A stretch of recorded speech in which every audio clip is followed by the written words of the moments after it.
జగన్‌కి, బాబుకి ఉన్నటువంటి తేడా మాట మీద నిలబడడం, విశ్వసనీయత. సాక్షి ఒక కథనాన్ని ప్రొజెక్ట్ చేసింది.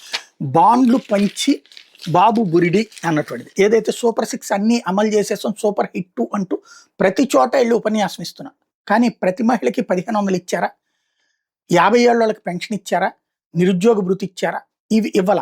ఇవ్వకుండానే ఇచ్చేసామని చెప్తున్నారు. దాంతో పాటు ఇచ్చిన వాటిట్లలో రైతులకి ఇస్తానన్నటువంటిది 20,000 ఒకేసారి, అది కూడా కేంద్ర ప్రభుత్వంతో సంబంధం లేకుండా అన్నారు. అప్పుడు జగన్మోహన్ రెడ్డి కూడా ఇట్లాగే ఇంతకుముందు 12,500 ఏడాది చొప్పున 4 ఏళ్లలో 50,000 ఇస్తాను, మొదటి ఏడాది పోను అని చెప్పి, ఆ తర్వాత 13,500 ఇస్తున్నానని చెప్పి కేంద్రం 6,000కి తోడు 7,500 తనిచ్చాడు. ఆ రోజున తప్పు పట్టాం మనం.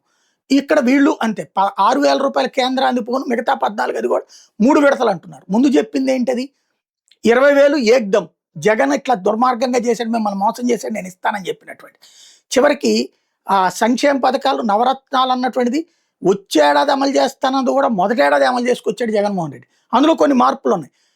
అప్పుడు అందరూ పెన్షన్లు అనుకున్నది 3,000 రూపాయలు అన్నటువంటిది ఇమ్మీడియట్గా ఏక్దం పెంచుతారు. కానీ అతను 250 చెప్పిన, నేను అన్నాను పెంచుకుంటూ పోతానన్నాను అనేటటువంటిది వివరణ చెప్పేసి ఏడాదికి 250 రూపాయలు చొప్పున పెంచాడు. అది నిజం, పెంచడం నిజం. కానీ 3,000 అనుకున్నది తప్పు జరిగింది, మోసపోయారు జనం. ఆ రోజున మనం మాట్లాడుకున్నాం కూడా అది.